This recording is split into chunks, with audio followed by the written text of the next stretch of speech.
So here I have my pothos plant.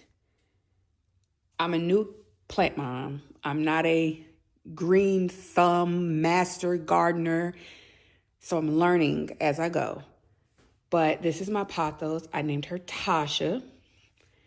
And I named her Tasha because of how she's growing. It's like her hair is just flowing, and she just reminded me of just a beautiful Black woman.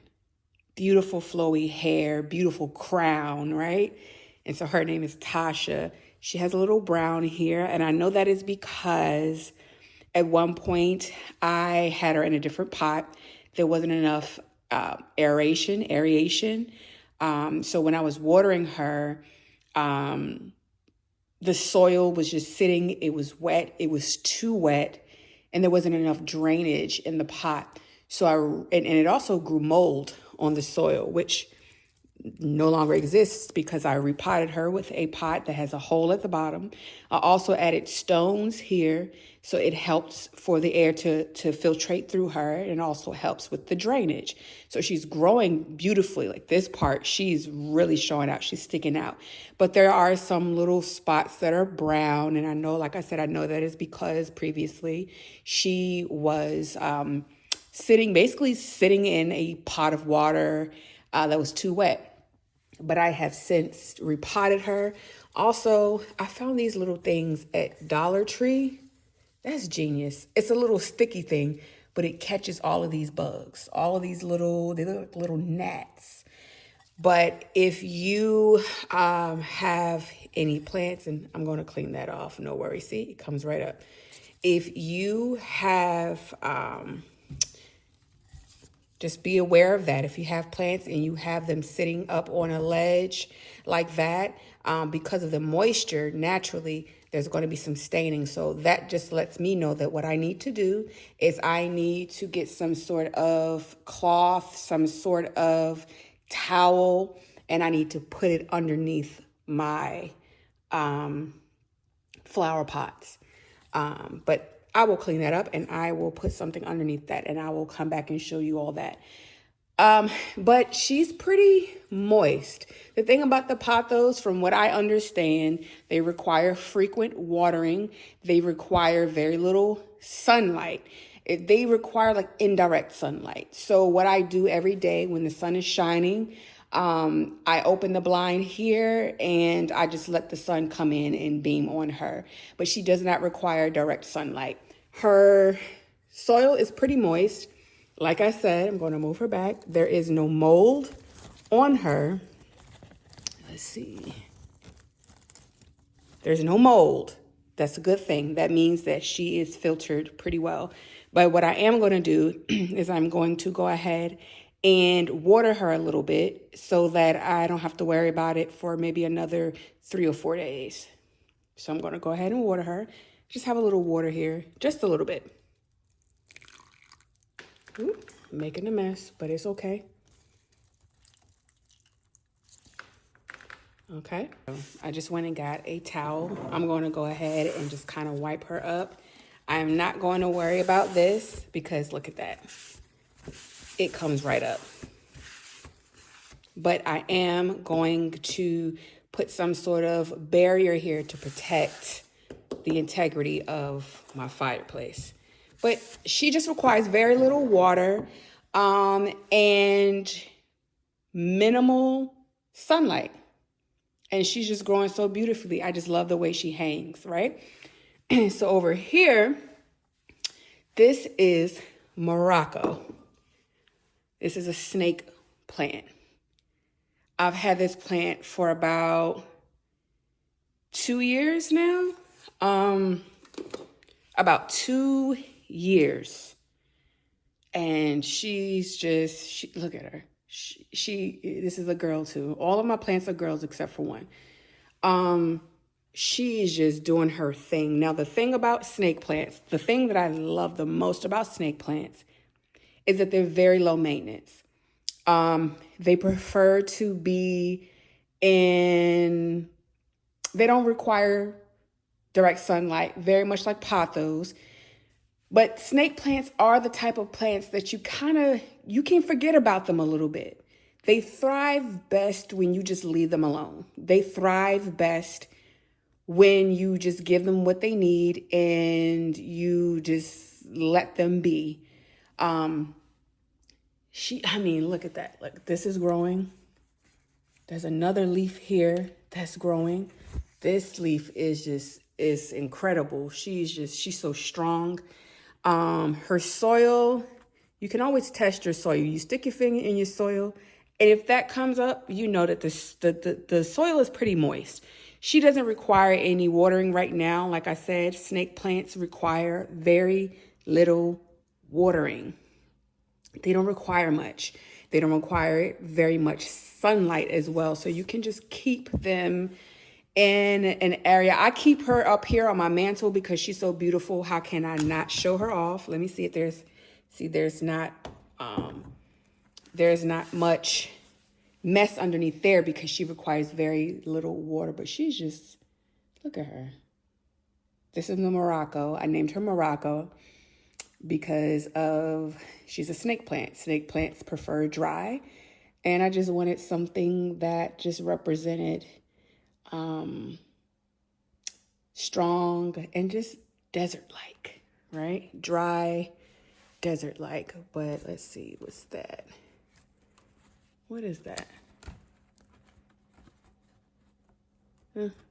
But yeah, and don't be afraid to touch your plants too. I mean, plants are living, breathing beings. They're living, breathing things. So like even right there, there's a little crack right there.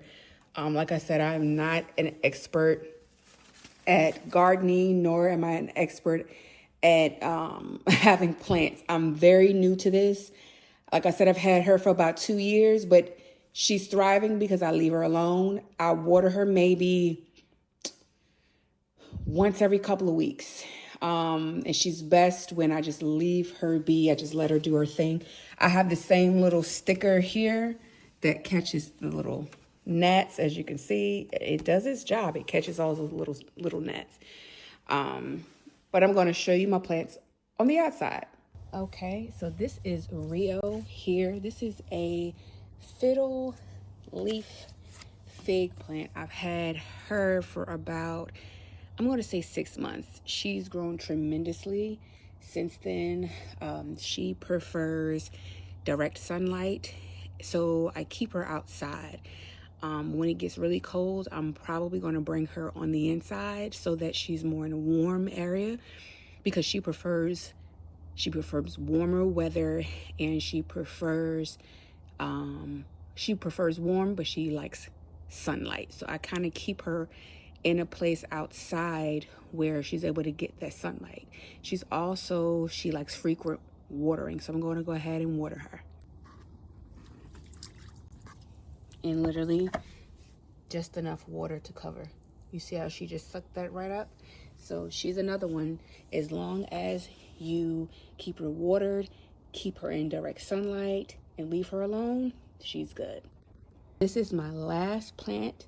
Her name is Barbara. I named her Barbara because my mother told me that my grandmother passed away earlier this year. My mother told me that my grandmother had a lot of these planted outside of the apartments that she lived in. So I named her Barbara. She is a Coleus. I don't know if I'm saying this wrong, but it's a combination plant. If you can see, it says that it's perfect for the shady areas. So that's why I keep her outside, and I keep her kind of in the shade, indirect sunlight, because she does not really like direct sunlight. I don't want her to burn. Some of her leaves have fallen off, but she is also the type of plant that if you keep her watered, she'll bounce right back. So I'm gonna go ahead and water her.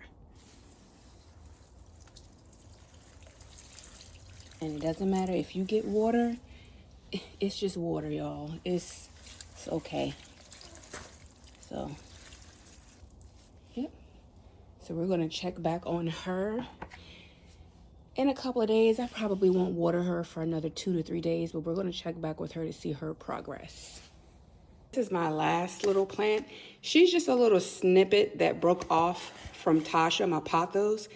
So what I did was I just went ahead and repotted her. And she probably could use a little bit more watering. Let's see. No, I think she's good.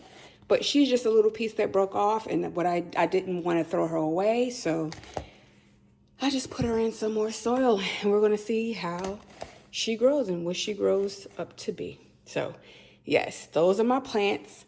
Like I said, I don't have a green thumb.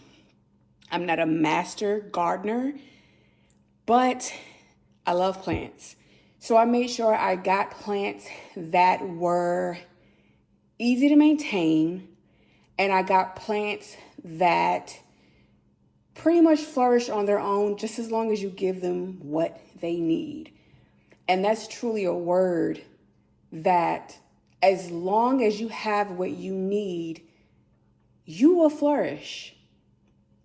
So we really should take heed to plants, because as long as you give them exactly what they need and just leave them alone, they will flourish. So I hope this encourages you. If you're not a master gardener, if you're not someone who really knows how to care for plants, I hope that this encourages you to get a plant. Start off small. I would suggest you start off with a snake plant or a pothos. Those two plants, they require very minimal, and as long as you give them what they need, they will flourish. So if you want a plant that you can't really kill, you get a pothos, you get a snake plant, and also the fiddle leaf fig. I've had her for about a good 6 months. Very, very, very minimal care, and she's growing beautifully. Okay? Make sure you do your research. Read up on the different plants. And also remember that plants are very much like human beings. They all have their own personalities. And that's where people, I feel like that's where people, that's where they drop the ball with plants. And that's why you get a plant and it dies. It's because you don't treat the plant as an individual. You treat your plants like they're all the same, and they're not. Very much like human beings. They require something different. And also, I would suggest that the plants that have similar personalities, the plants that have similar maintenance, you keep them together. That's why my pothos and my snake are together, and my fiddle leaf and my coleus, if I'm saying it right, are together, because those two pairs require very much the same maintenance, and their personalities are very similar. So like I said, I hope that this encourages you to start. Get you a plant. It's good for your environment. It's good for clearing the oxygen in your home. It's good for the mood. And it's an instant way to add some sort of decoration or just life to your space. Okay? I hope y'all have a beautiful one, and stay blessed.